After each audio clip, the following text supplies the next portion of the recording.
السلام عليكم ورحمة الله وبركاته. أهلا بكل متابعيني على قناتي أبسط من البساطة مع ياسمين محمد. هنعمل النهاردة مع بعض جيلي المانجا.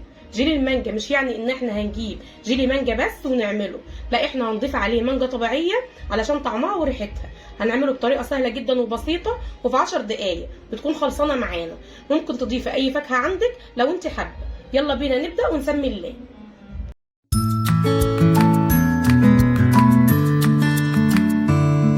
الرحمن الرحيم. معايا اول حاجه خالص 2 باكت اهمت من الجيلي. ده جيلي معايا، ده جيلي مانجا اهو. هجيب بقى حاجه كده معايا افضيه فيها.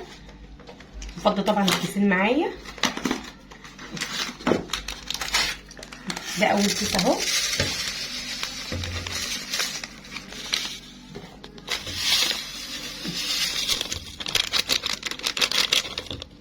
كده بعد ما فضيت كده معايا الاتنين الباكوين دول بحط عليهم كوبايه ونص ميه مغليه اهو.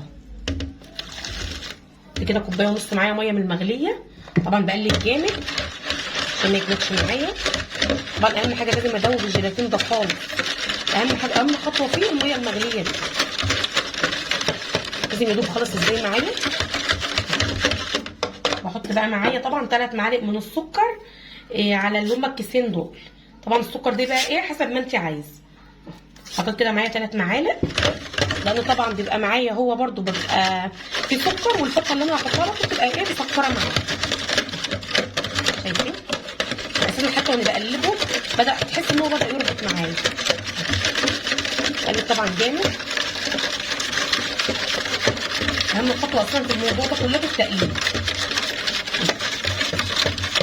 كده خلاص كده خلصت معايا تقليب.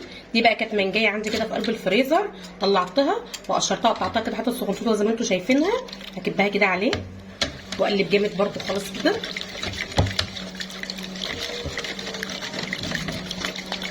عشان طبعا ياخد من طعم المانجا بقى وريحتها.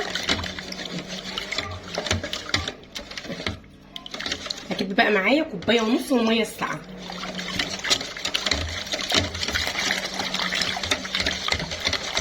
واقلب برده جامد كده.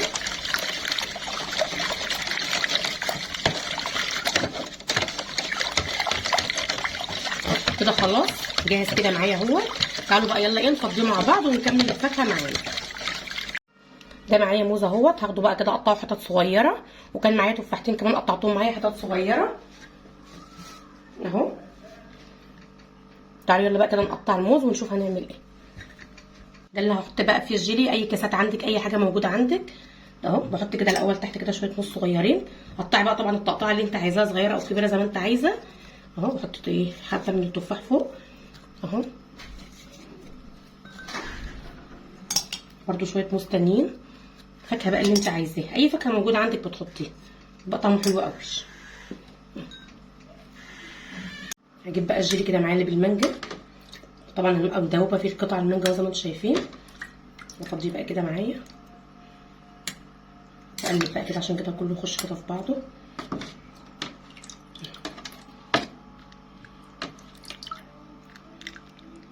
انتم شايفين كده بقى جميل قوي. مياخدش 5 دقايق، تحليه سريعه كده واحنا قاعدين. كده خلاص خلص معايا. هحطه بقى في التلاجة. طبعا هو اقل حاجه خالص 4 ساعات. هنسيبه بقى لحد ما يسقع وبعد كده نشوفه مع بعض. جبت كده معايا الجيلي اهوت بعد ما جمد. شايفين عامل ازاي؟ شايفين؟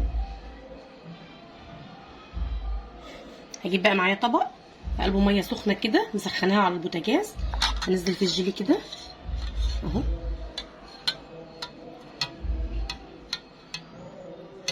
عشان اعرف اقلبه معايا. زي ما شايفين كده ميه فتره يا دوبك بحط ايدي فيها كده.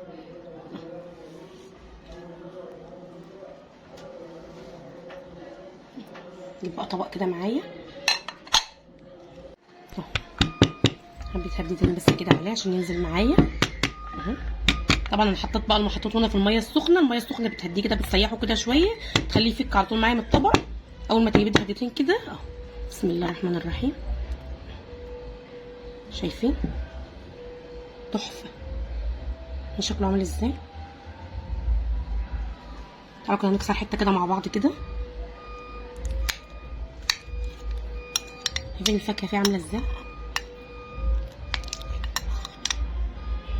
تحفه تحفه تحفه. المانجا بصراحه متقطعه فيها موديها في حته تانية خالص. اتمنى ان انتم تجربوها، هتعجبكم وبتنفع معاكم في المناسبات، بجد خطيره جدا. كده خلاص الفيديو بتاع النهارده خلص. لايك للفيديو لو عجبك، واشتراك لو اول مره تشوفيني على قناتي ابسط من البساطه مع ياسمين محمد. والسلام عليكم ورحمه الله وبركاته.